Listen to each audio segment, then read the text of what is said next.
Nakakamiss yung ganito, no? Yung bistek. Pero ikaw, namimiss mo ba talaga ang iyong mag-ama? Ano yung namimiss, pinaka-namimiss mo talaga sa kanila?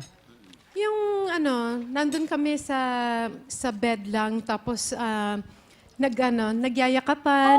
nanonood ng Banding. TV. Di ba ang hirap din siyempre kung nagwo-work talaga dahil magkalayo, di ba? Mahirap yung ganun eh. Kaya, siyempre wala ka naman choice minsan, di ba? Kailangan talaga medyo tiisin yung pagka-miss sa isa't isa. Pero hindi ako naniniwala na magkahiwalay dapat ng matagal, na super tagal. Totoo naman din yan. Oo, kasi mahirap na eh, di ba? Pero di ba sabi nila, absence makes the heart grow fonder, di Yes. ba? Oo, totoo So I'm sure yan. mas lalo kang namimiss ni Eric, di ba? Mas lalong gusto kanya ihag kapag nagkita Oo, kayo. naman. Tama. Pero nandyan ba? Ha? Nandyan ba? Wala. Ay, Nandun akala nga, ko- di ba? Imposible kasi kausap ko kagabi. Oo. Talaga? Nang madaling araw. So, Hindi, nag-ano, jet Teka siya. lang, nandyan! Nandyan? Nandyan. Oo. Teka, ito. Asan? Oo. O, yun o. Asan?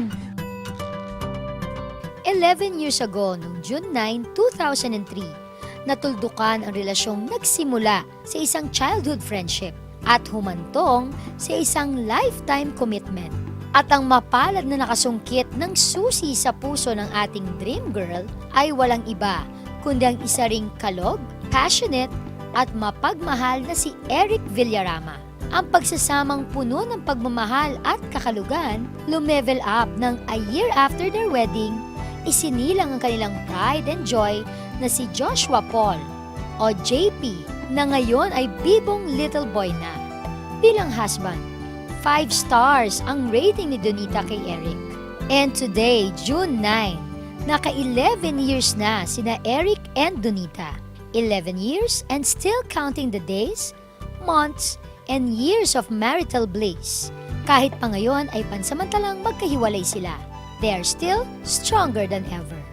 At this moment, I feel like the most blessed man on earth. I am able to look into your eyes today and express my infinite joy. I love you, Eric. Sabi nga, distance between two hearts should not be an obstacle. It should be a beautiful reminder how strong true love can be. Happy 11th wedding anniversary, Eric and Donita. We love you. Naku. Donita, Happy anniversary, Happy Di. anniversary.